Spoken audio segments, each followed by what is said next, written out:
Yes. Good. Okay, good. So this is the original.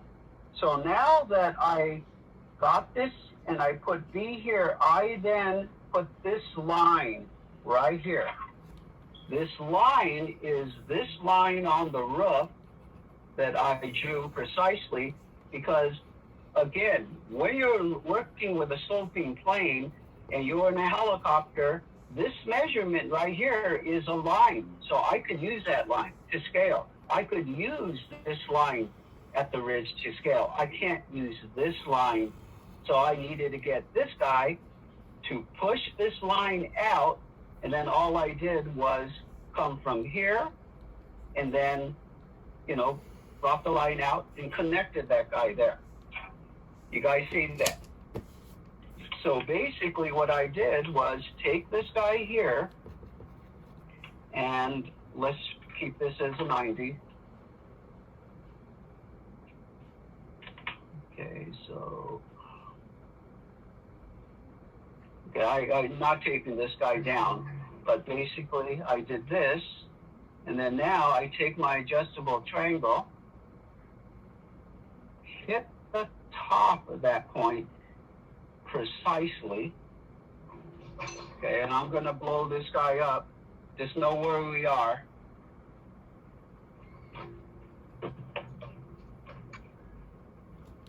Okay, so now I am precisely going to go from that point of the roof to hit this point here, okay? And I mean precisely. And then I'm going to tighten down my adjustable triangle, okay? So I'm tightening down on my adjustable triangle. So this angle that you establish now off of this one end, that angle is going to be used for every one of these templates. And when you cut them correctly, they will come together as a 4 and 12 roof. All right? Okay, so how do we complete this guy right here? So on this one, the way you complete it, and I'm going to come back to my color coding one, is again, you basically, you have to go this direction from the top. Hopefully you guys can see this, okay? I come from there on that point, draw a line. Yeah, let me see. Yeah, see what happens when it's not. You see what happens? You got to be perfectly to 90 degrees. And it's perfect. It's just, that's why I don't want you guys to go, what the heck? So you come off there. You create that line right there, the red line. You do a longer line, and then you come back over here. Okay, hold on. Now I got to reduce this. Okay, I'm going to push it up. Let me line it up again.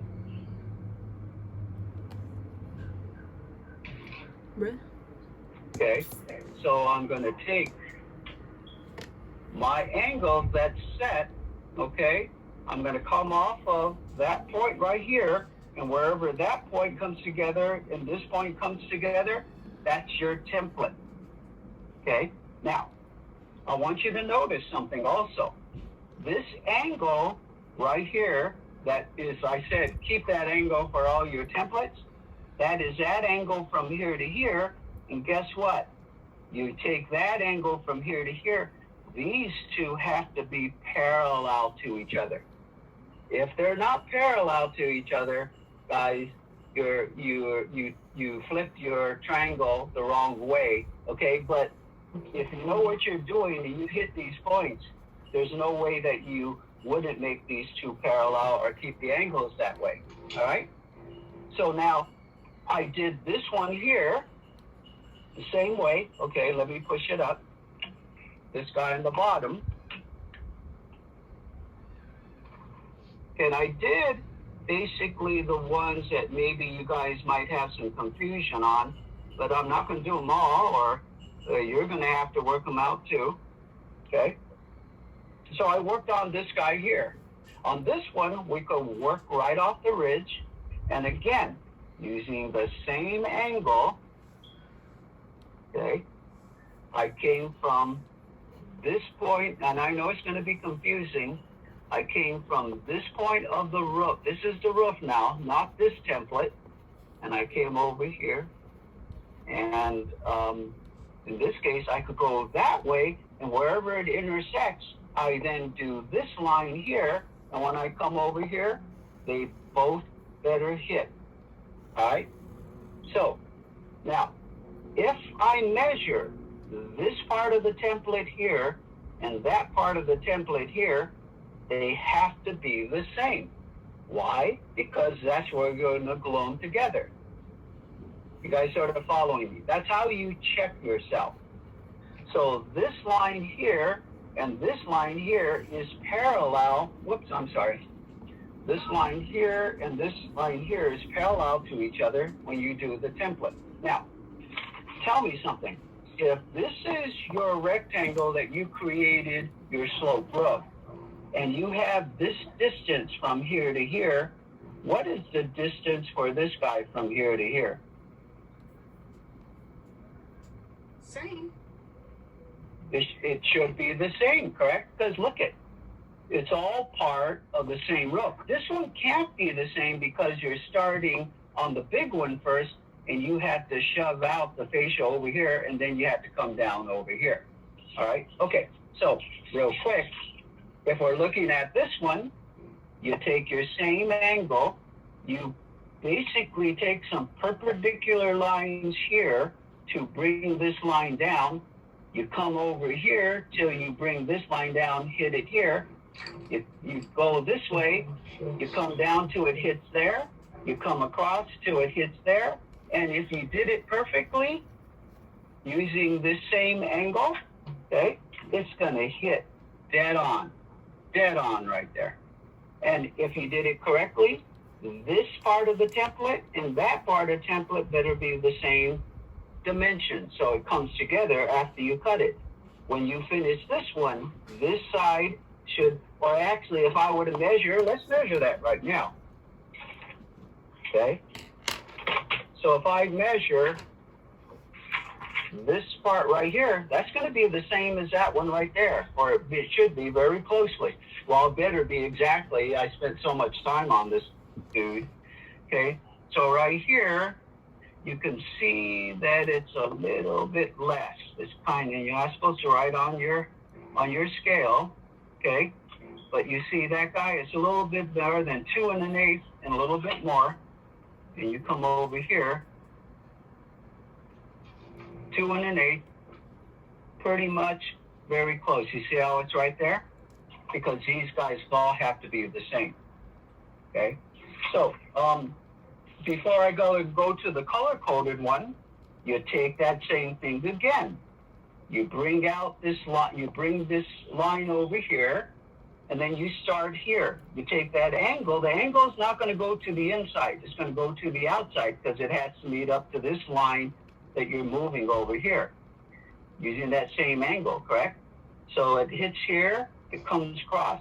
Then to check yourself, use that same angle, bring this line down, come across, and then it has to hit there exactly if you do it correctly.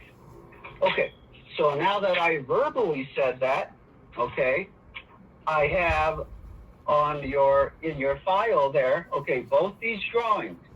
So I color-coded everything, so you won't get mixed up. Hopefully it's going to help you, okay? So here, I generated the red one, correct?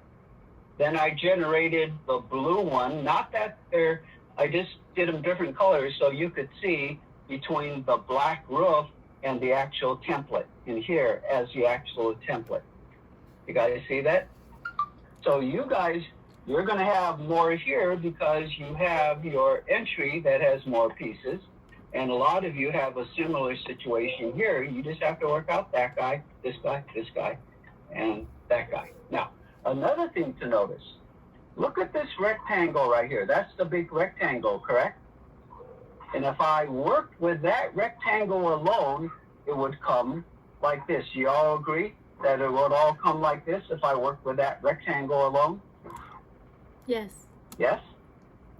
So, if that were the case, this slope and this distance here should be exactly the same. So when you see this right here, this better be the same distance right here. Then you know you did it correctly. If this guy is off, you're going to see you did something wrong. All right? Now, when you do this one, it's going to go here, hit here, going to go here, and then this guy is going to hit farther down, because he has to step back because you have two slopes here also. But you guys kind of following me, right? But because you're going to be working with the big one first, this distance here better be the same distance here, here, here, and here. Yeah? Let me make sure this isn't the original because, darn it, I should mark it. I don't think it's the original. Oh, here we go.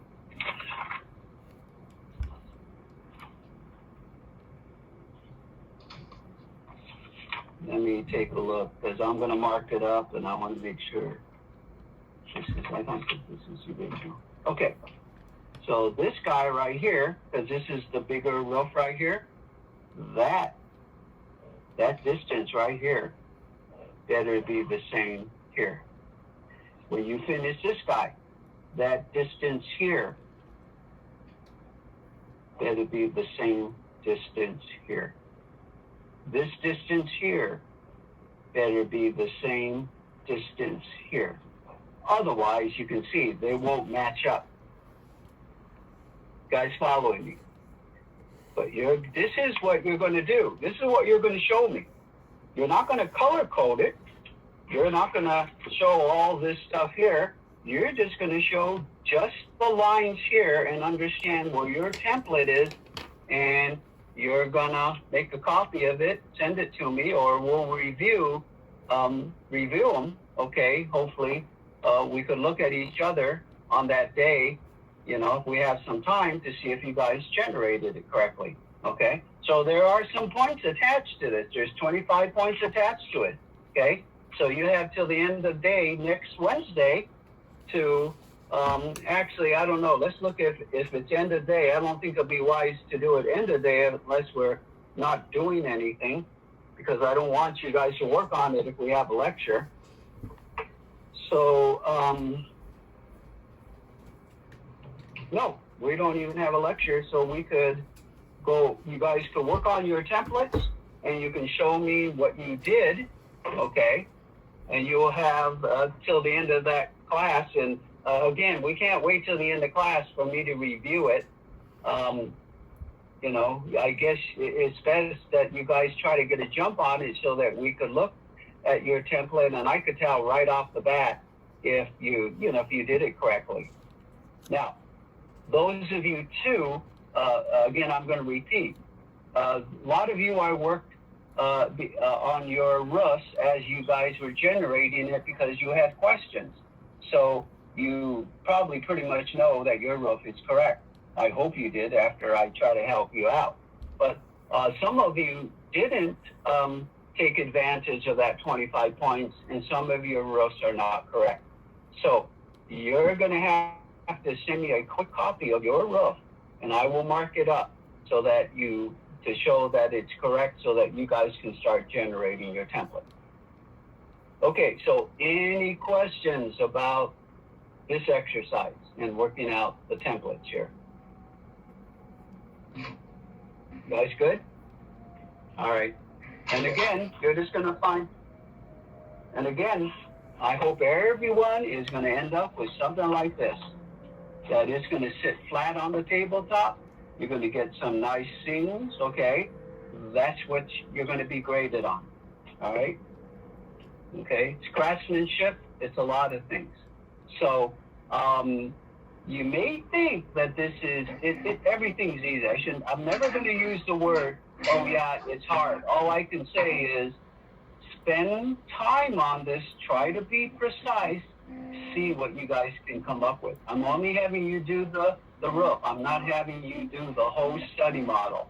So, you know, past classes it has nowhere near the amount of time that you have. But I'll tell you what, in the past, everyone would work on the walls for the model, right? They'll do the roof last, and it looked like it was hit by a tornado because it didn't come together. All right? Yeah, you guys have no tornadoes. This is all you're working on, okay? So see what you can do. All right. And again, we're all going to look at it, and when we look at it in profile, as you look at everybody, you'll be able to tell whether they were close to the 412 because the profile is going to look the same. The ones that are off are going to look too flat, and the ones that are off are going to look too high. You'll be able to see. All right, any questions? You guys good? Yes? No? Can we move on to, excuse me? Mr. K, I'm sorry? Yes. did you get my assignment that I sent to your email? Okay. Well, I have to check. I did, unfortunately, I didn't. I saw that you sent the email, but I didn't check. So if you sent it, it's there. All right? All right, cool. All right. Any questions, guys? No? Okay. So let's go back to screen share. Let's go back to the folders, and let's go to today's lecture, which is on generating an interior. Okay, generating an interior elevation. Okay, so let's go. You're going to go to lectures, and we're going to go to kitchen plan and elevations. Okay, so you're going to have a lot of things here. We're first going to be looking at the Wakita printouts. Okay, we're going to talk about how Wakita explains what an interior elevation is. You're then going to follow along with me if that's your choice. If you can make a print, if you can't, it's going to be hard for you to follow along with me. So just to give you an idea, this is part of the dilemma that we have right now, where a lot of you don't have printers, and it's not your fault. It's just that you don't have a printer, so therefore, if you were in a classroom, I would be saying in this case, handing this out to you so you can follow along with me as I generate an interior elevation. Now, this particular assignment here, guys, is what we did in ARC 170. So those of you in ARC 170, this is review. So hopefully it's going to be easy for you, all right? Okay, so we're going to go through Wakita first. I think someone has some interference on their audio.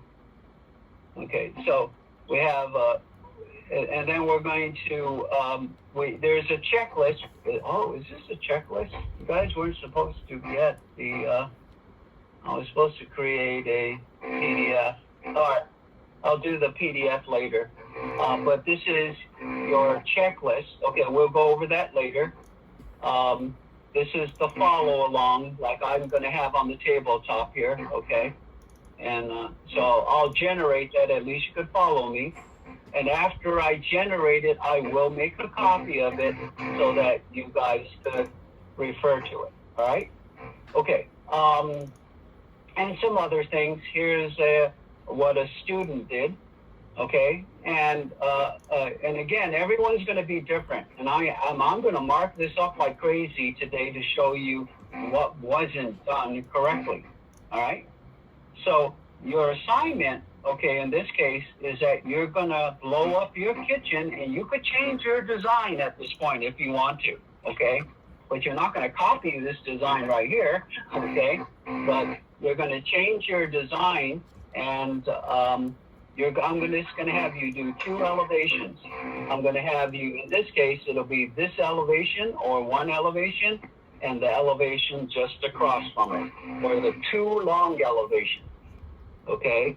I'm cutting it a little bit short to sort of eliminate a little bit of work, okay? and then we'll go over door and window schedule later on toward the end of the semester. Okay, so let's first look at Waukeeta. Okay, someone's audio is having a little bit of interference. Can you guys still hear me? Yeah, someone has a cell phone next to the computer. Please. Right. Yeah. Away from the computer.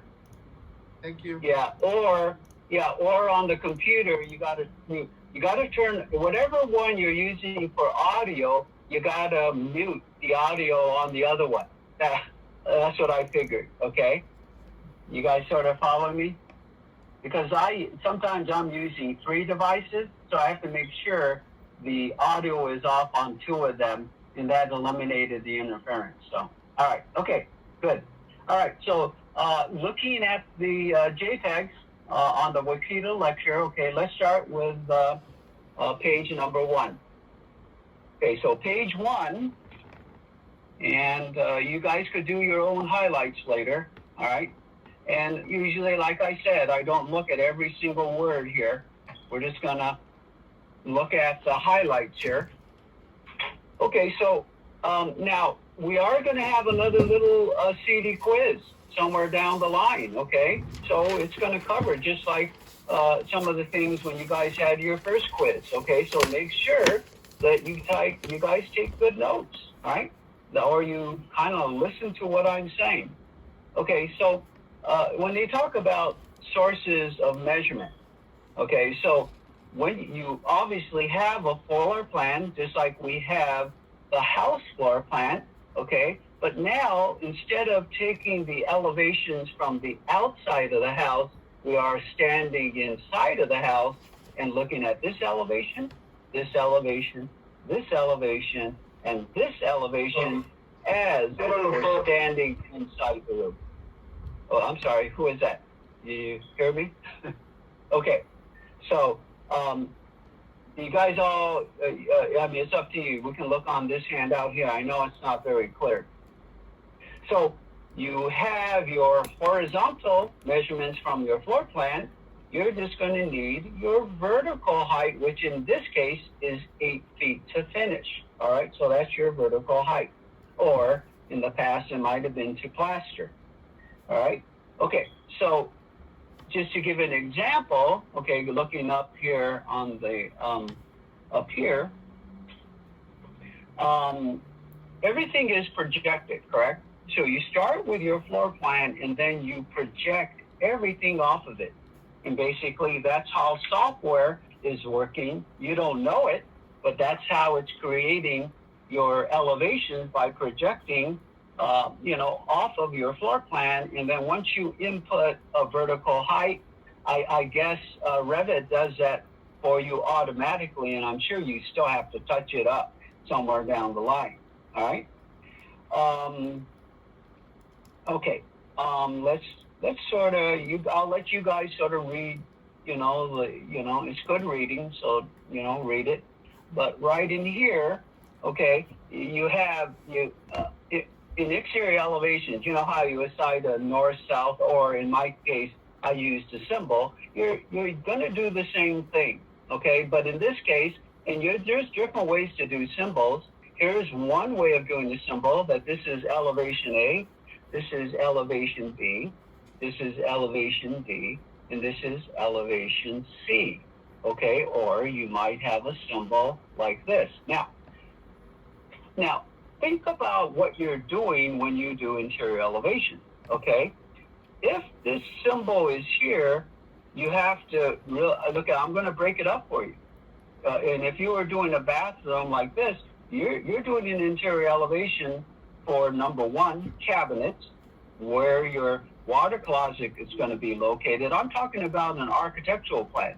Now, if you were doing a finish plan, all right, or an interior design finish plan, the way this is drawn as we move to the next page on Waukeeta is you're seeing this elevation right here, this part right here, this part right here, this part right here on C. On D, you're seeing it right here. On B, you're seeing it right here. But Are we missing some walls that are critical? Yeah, you're missing this wall and you're missing this wall. If you were doing finishes, you need to show those. And to a certain degree, you could get a general contractor to go, gee, you didn't show what was here, so I didn't put anything on the stud, okay? It would be a real jerk if he did that, okay? But technically, you should be showing every single wall, okay? You would have two symbols. I would have had a symbol in here, had this wall, this wall, this wall, that way. Put another symbol in here, did this wall, this wall, this wall, and that way. I would have had two symbols to cover everything, all right? And then you overlap it a little bit so that you know what's going to be on the finish here, okay? All right, so let's go to page 2. I should have put this into one file. I guess next time I am.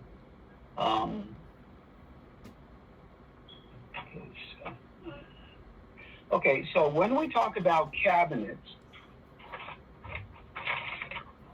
okay, let's take or let's first talk about scales. So here they're saying the most desirable scale to use on an interior elevation is 1/2 inch equals 1 foot 0 inches.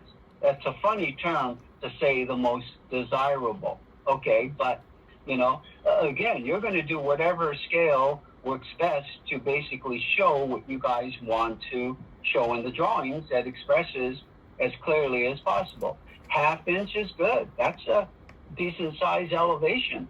I've done 1/4 inch elevations when they were very simple bathrooms. I've done 3/8 inch elevations. And I'll tell you what, typically they're 3/8 inch. When 3/8 inch equals a foot when architects do it. When an interior designer does it, they will go up to at least 1/2 inch equals a foot because it shows more information. All right. Okay. Let me see.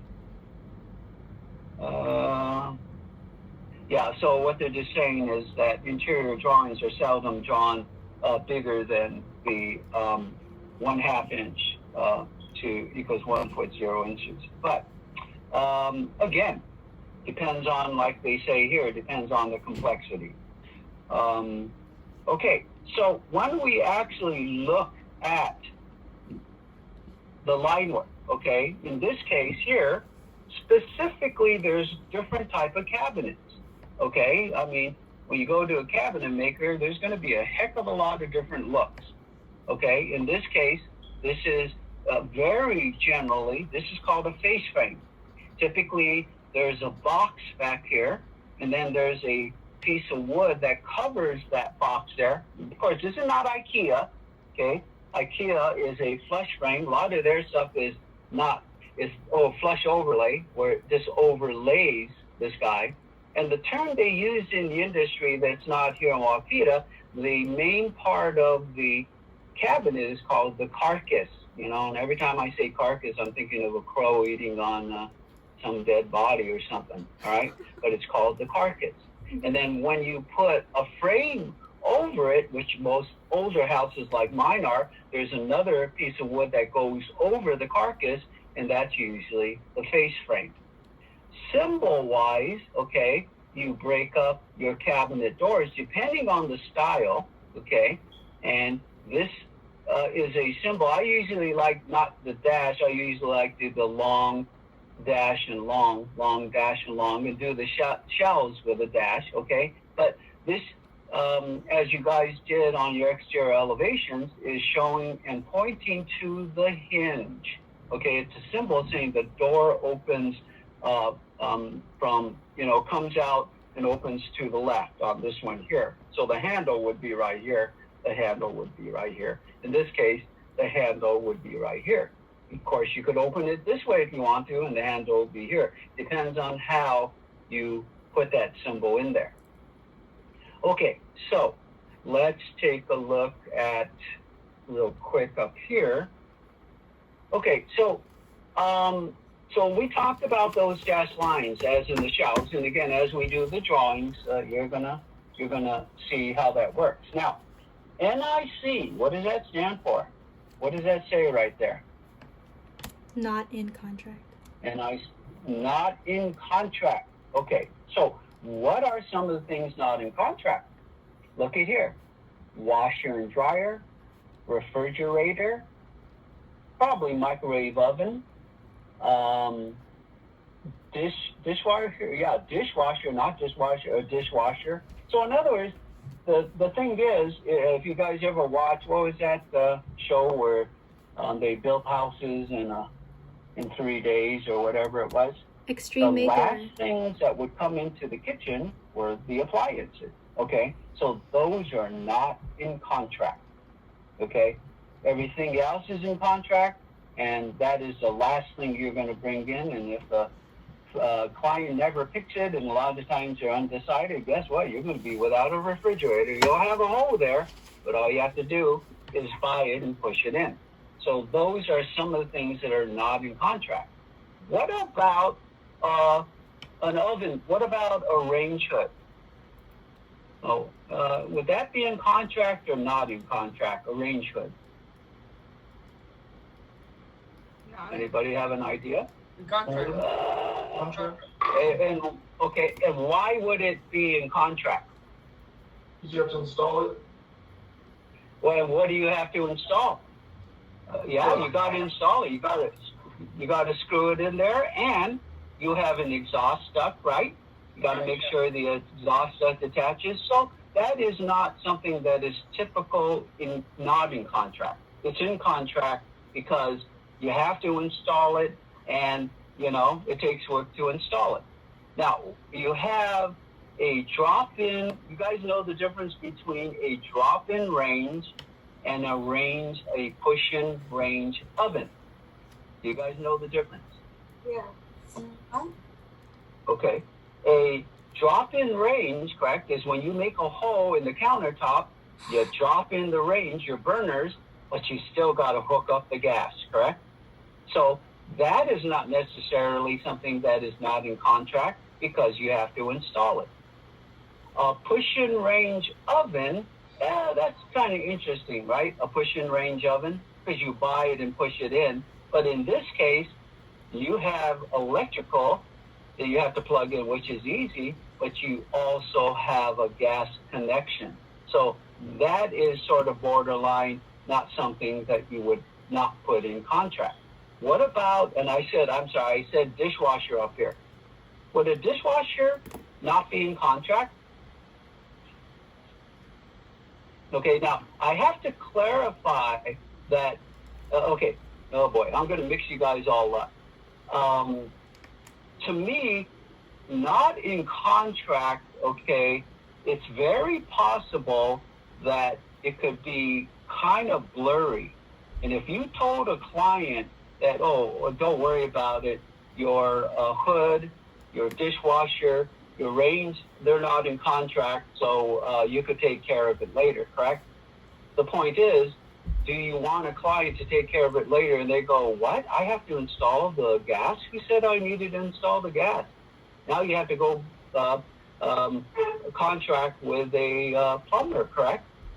And plumbers do the gas. I guess you can get the gas company to do it too. But, again, it's kind of different than a refrigerator that you just push in. But then you could say that for a washer and dryer too, correct? Because it does have the plumbing, but a lot of times those pipes are easy to put in, but you also have the vent.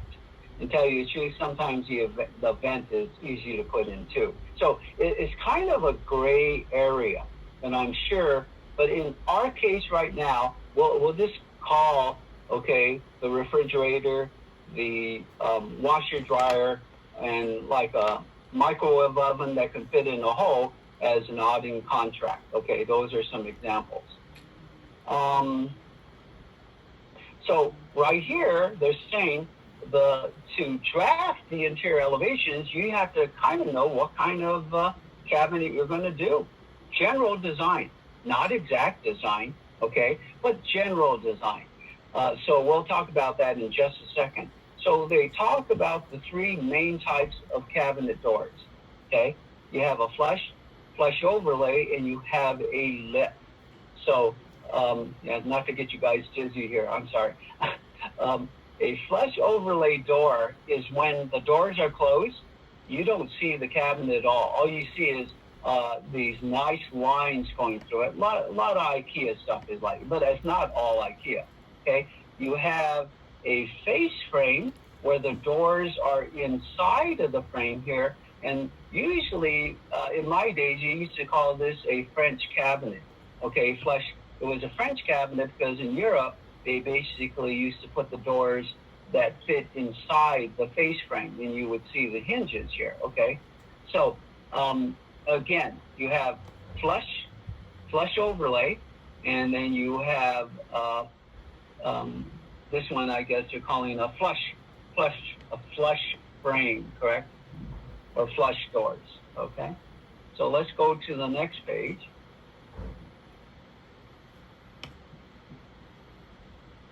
Okay, so how do you draw?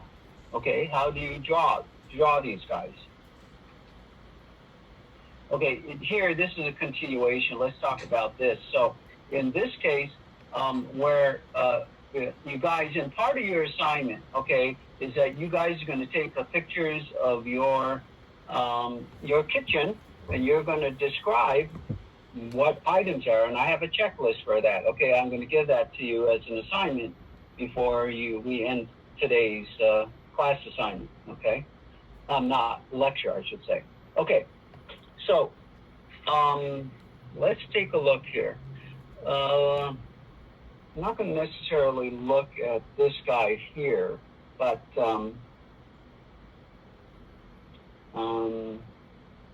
okay, so material, let's take a look here.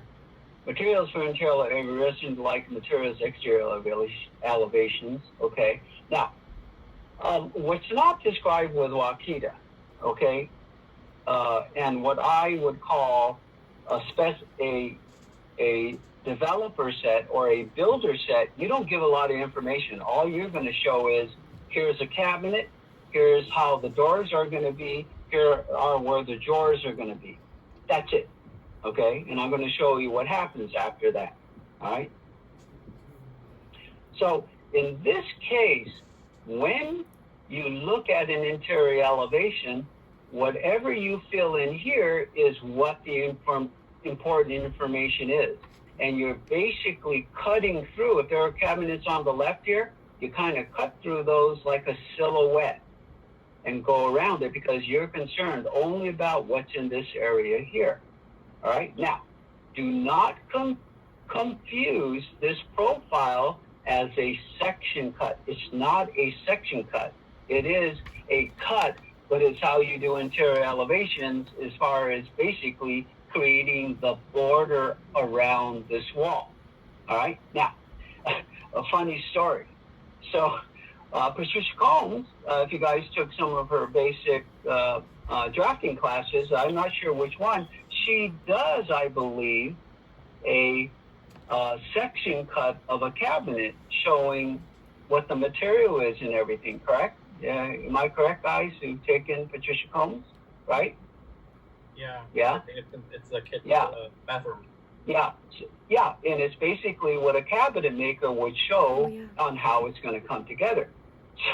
So somewhere in the past, one of the students that, Patricia said, this is what you got to do. The student came back and did a silhouette like this. And then Patricia asked them, so where did you learn that from? Oh yeah, Mr. K said, this is the section. That's how you draw it. Oh boy.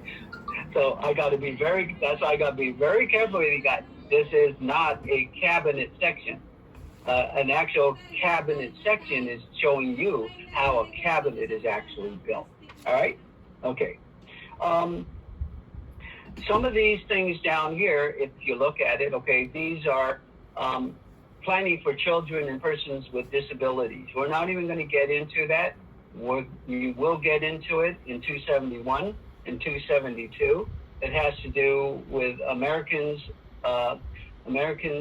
with Disabilities Act, ADA, and that's going to be part of your life. That's part of your drawings. It's required, and you, not necessarily on residential, okay? Unless you're making it specifically for someone who has disabilities.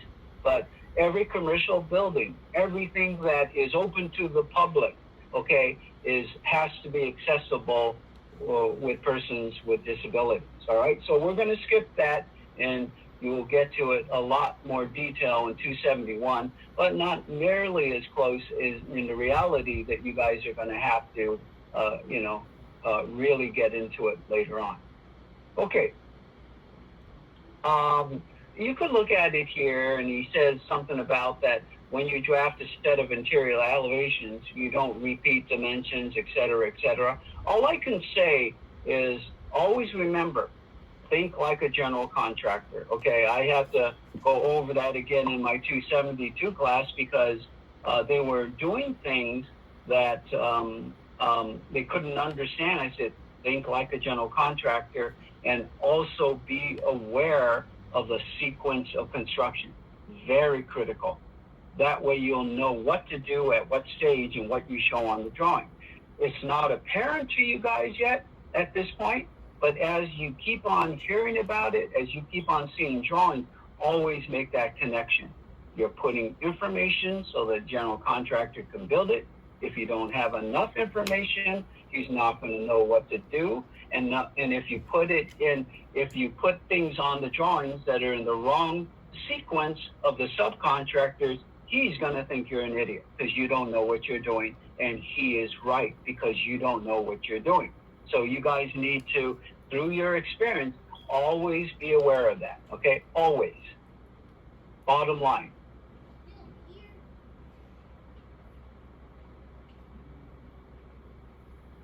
Okay, so on this one here,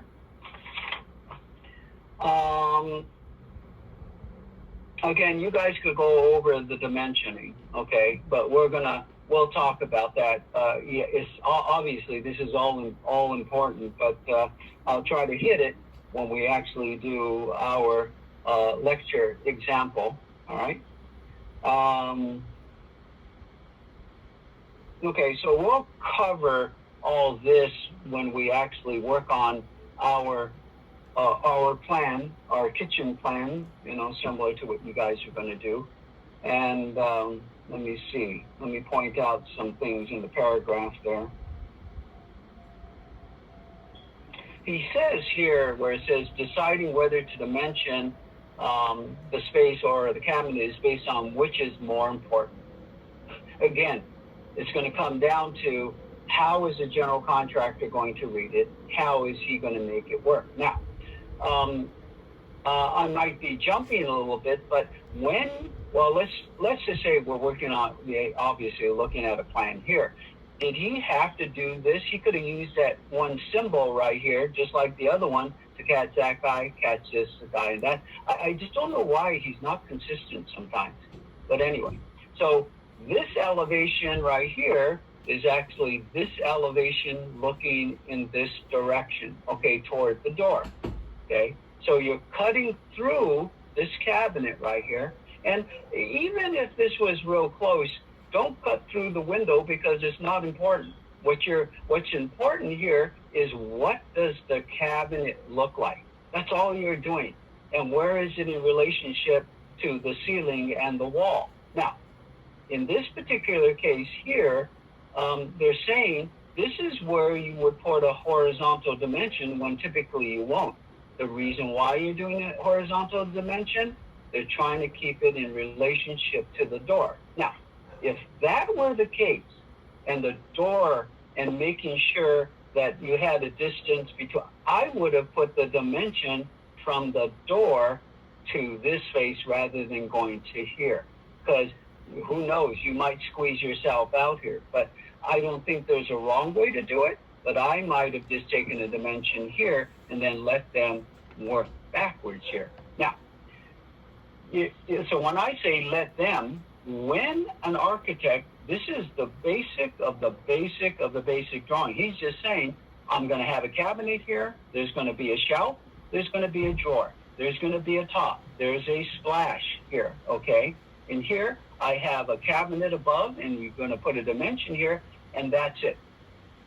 At this point, you may not even know what the style is. The way it's shown right now is a flush frame, okay? Not flush frame, flush frame.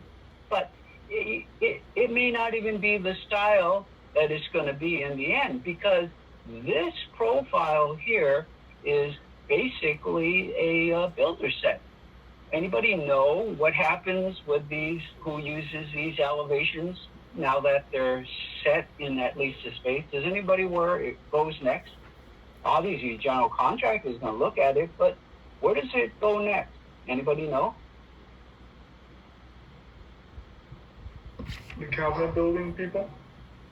Yep, the cabinet maker. It goes to the cabinet maker. So let me give you an idea.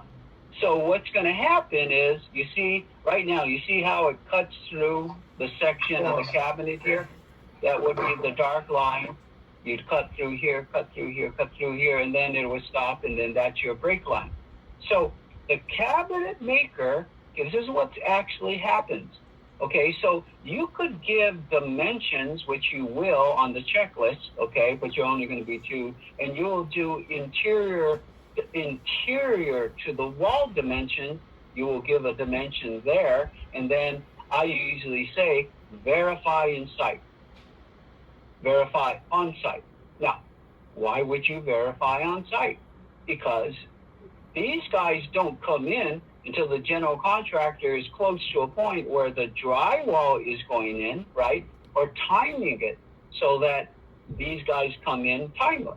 So typically the drywall is up, okay, or just up. So the cabinet guy will come out. He will again, check his dimensions, okay? He will bid based on this, that these are accurate, within, give or take a few inches, but then he goes out and he remeasures everything, because he now has to be exact, okay? Then he does shop drawings.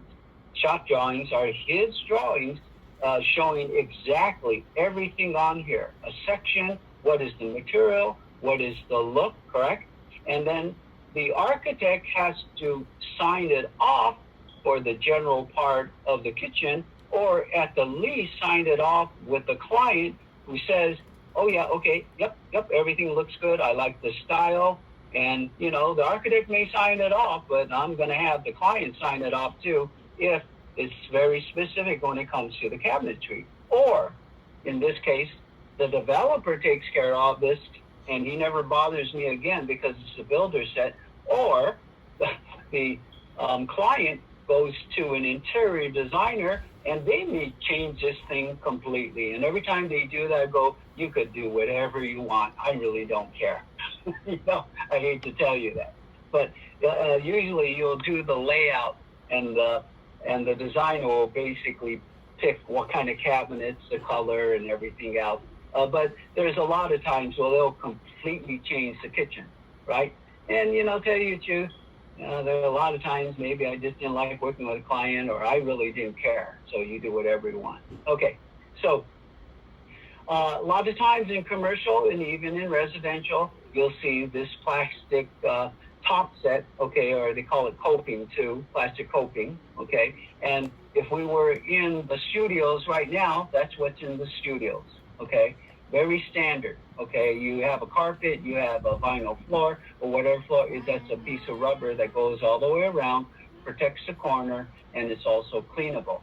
This is a code where they will take the vinyl and they'll have a chamfer or a cant, so that if you hit this, you don't break the vinyl, and it goes up the wall, and then you'll see a little piece of metal right here where it's a closure piece.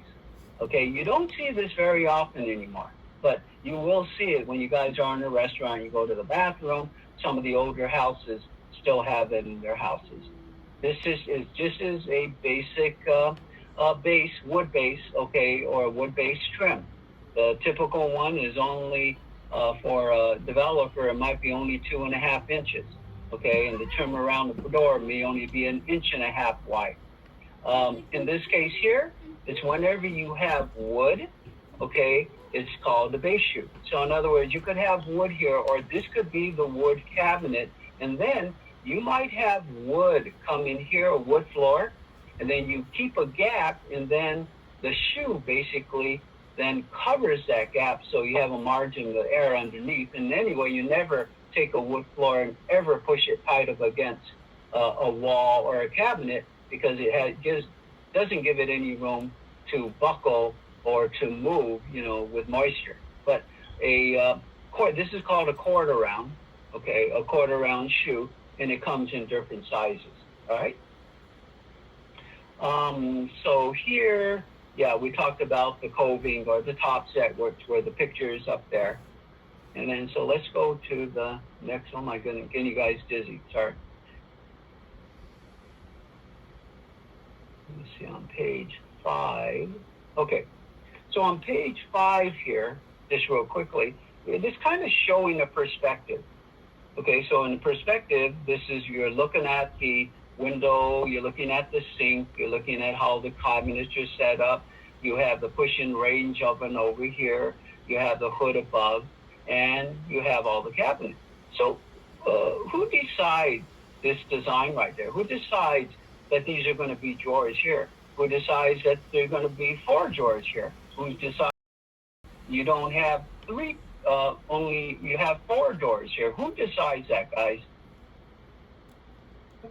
Interior design. Yeah, the architect or the interior designer. And usually you're the first one to touch it, so the architect will actually lay this out. Now, after you lay it out, the cabinet maker later on, and you lay out your cabinets and your doors, cabinet maker come back and goes, you know what, I know you drew it this way, but I might recommend you break it down into one more door because of the size or the width of the door.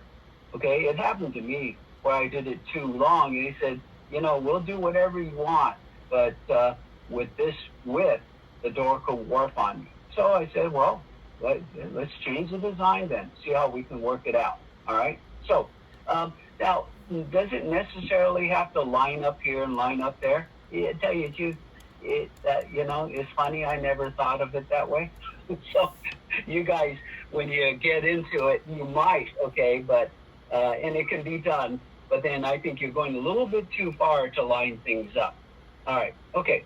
So now you're looking in plan here now.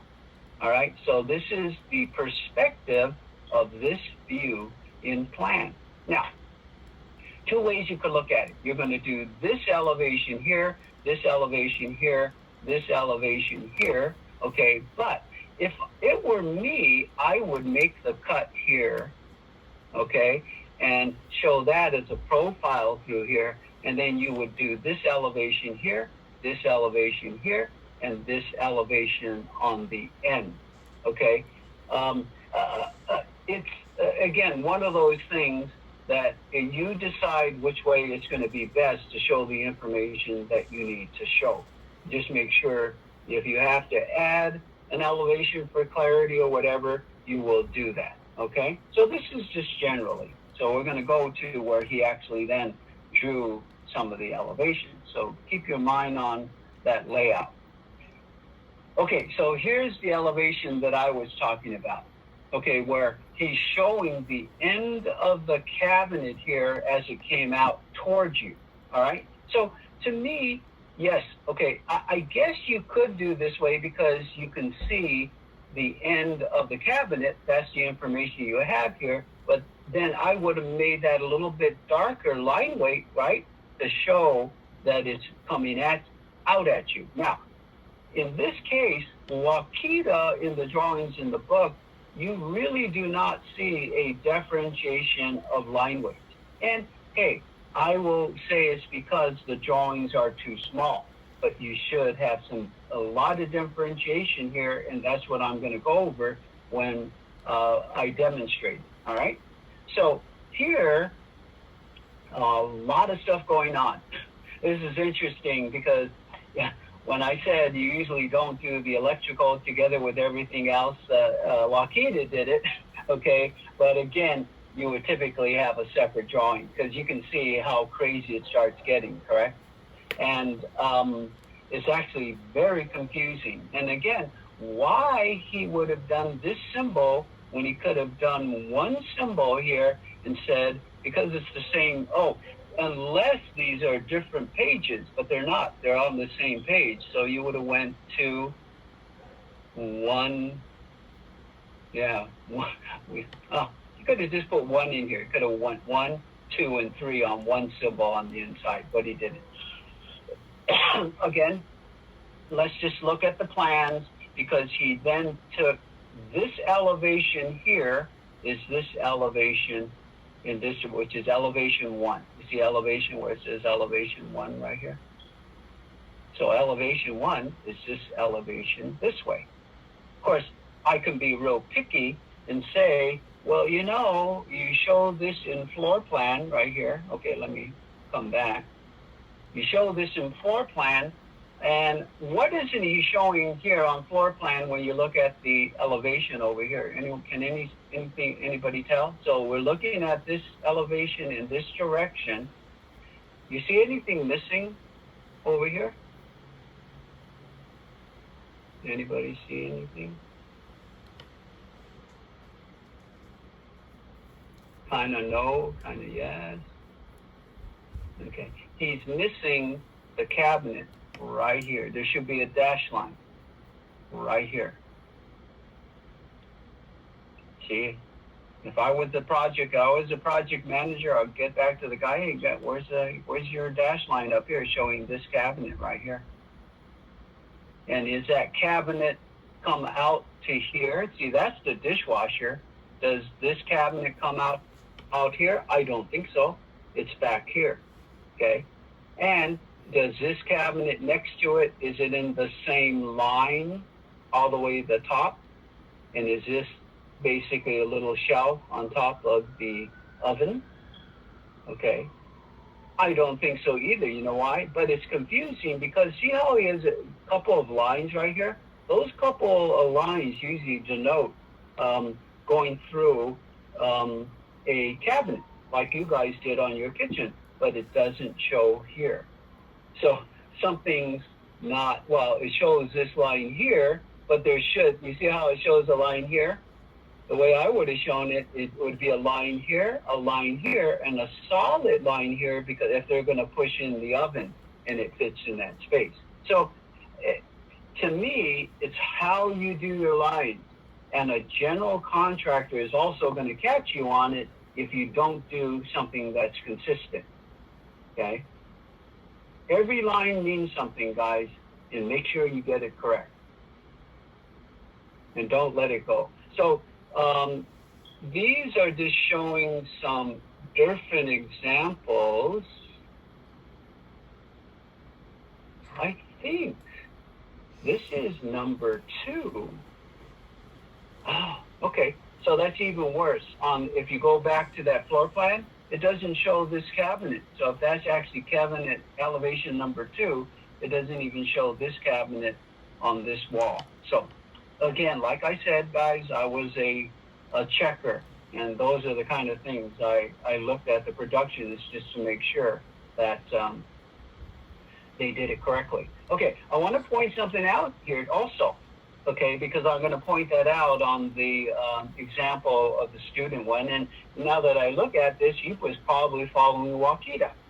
But the reality is here, look at the dishwasher. Okay, now part of your notebooks were for you guys to do an applying specifications, correct? And that was it seems so long ago on your first on the binders, right? To look at specifications. But a dishwasher as a standard is 24 inches wide, and you would add a 1/4 inch to make sure you have enough room to fit in here. So you would actually say 2 foot 0 1/4 inches for a horizontal distance, and then you would say hold, H-O-L-D. Meaning whenever you use the word hold to a general contractor, it means you better get it exact. It means to get it exact. Now, properly, okay, there should be a solid line right here. solid line right here because that's what the cabinet maker is building. There should not be a dash line here. If anything, there should be a solid line here, and maybe a dash line here close to it inside, showing that that's the dishwasher. And then I usually like to put a dash line dash to show it's a space. You guys sort of following me there, right? Mhm. Right? Yes. Okay. Now, typically when you guys go home, you have your sink, double sink, single sink, correct? And then you have a panel in front. And that panel is typically, is it a usable panel, guys? This panel right here in front of the sink? No. No, it's usually fixed, unless you're one of those lucky guys that have one of those that kind of prop down at an angle, and that's where you put your paper clips and stuff like that, all the junk that you shouldn't be putting there. But typically you can't use that because there's no space when the sink comes down. Nor look at how come there isn't a shelf right here inside of this under the sink right here? Why isn't there a shelf? Like a shelf here. Anybody know why? That's where the sink is. Yeah. And you have the plumbing. Yep. That's why you don't put a shelf on there. Of course, you could have put a partial shelf. Okay. There's a lot of mechanisms nowadays that you can pull out. 1,000 different mechanisms that make use of your cabinets that that weren't around back in the 70s and 80s. Correct? Okay. So, let me see. All right. Okay. And again, he's just showing examples. You can see the cut silhouette, not the cut, it's a silhouette cutting through the cabinets on this side, cutting through the cabinets here, so you could actually see what is happening on the wall here, not what's happening here, okay? You're cutting through a silhouette here so you can see what's happening on the wall. Now, when you do an interior elevations, and you can see this one's at 3/8 of an inch, I'm trying to think. I guess I could even have you guys do this at 3/8 of an inch, and at least you guys will understand what the exercise is. 3/8 of an inch. Hold on. I'll let you guys do this at 3/8 of an inch. The plan at 3/8 of an inch, and your interior elevations at 3/8 of an inch. Less line work, but at least hopefully you guys know what you need to do. But tell you the truth, sometimes when you work at a bigger elevation, it's easier to do. I still might let you guys do it at 3/8 of an inch. Okay, so that's Wakita, and then also on Wakita, in the book, you'll see he has a lot of examples where, let's see what he did on this one. He just showing a lot of very detailed examples of cabinets that were done in certain how. He's showing how you start off with the cut, like here, right, the cut, and then you fill in everything that's beyond. You have the cut through the cabinets in front of you, you're filling in everything beyond, okay? That's an interior elevation. Again, interior elevations are fun. It's like everything. They're fun if you have the time, right? And then, let me see what they're doing here. I don't know. Oh, did I repeat that?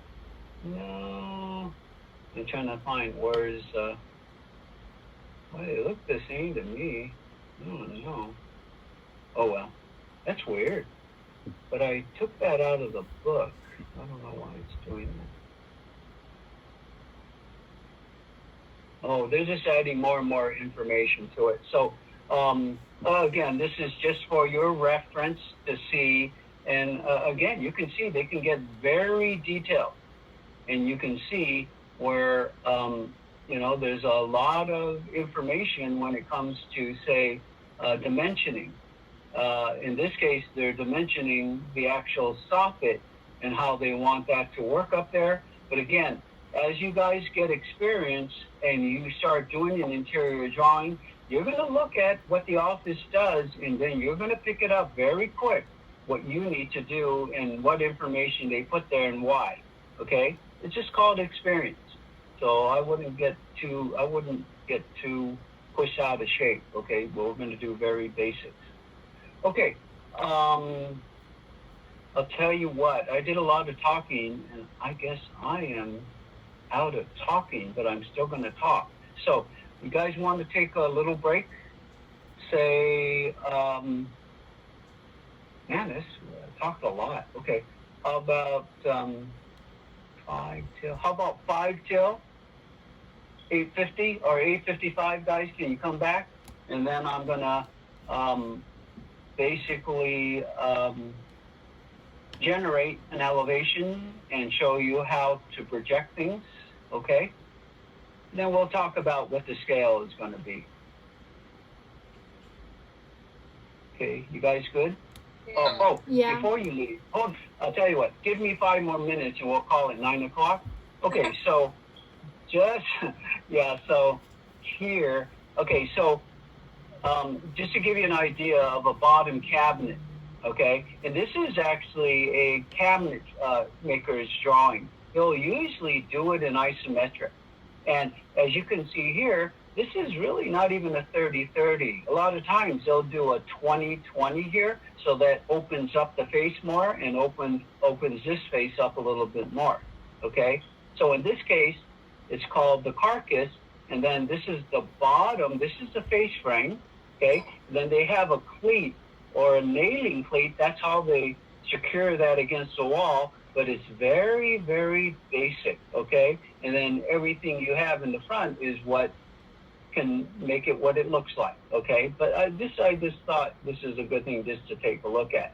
Now, this is where, when it comes to looking at specifications, which I think you guys kind of touch based on, correct? Is that when you buy a range, when you buy a dishwasher, sometimes, okay, the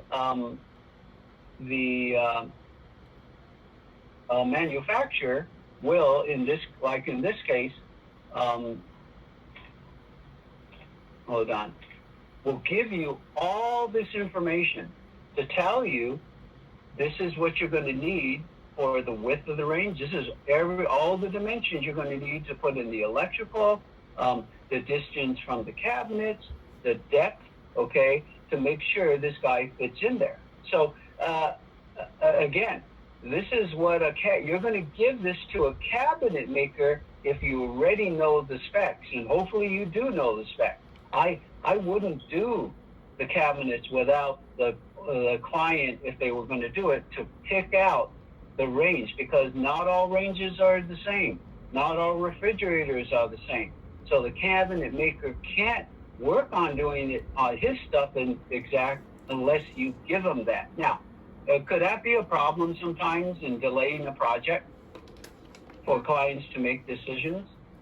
Yeah, that's a big one, man.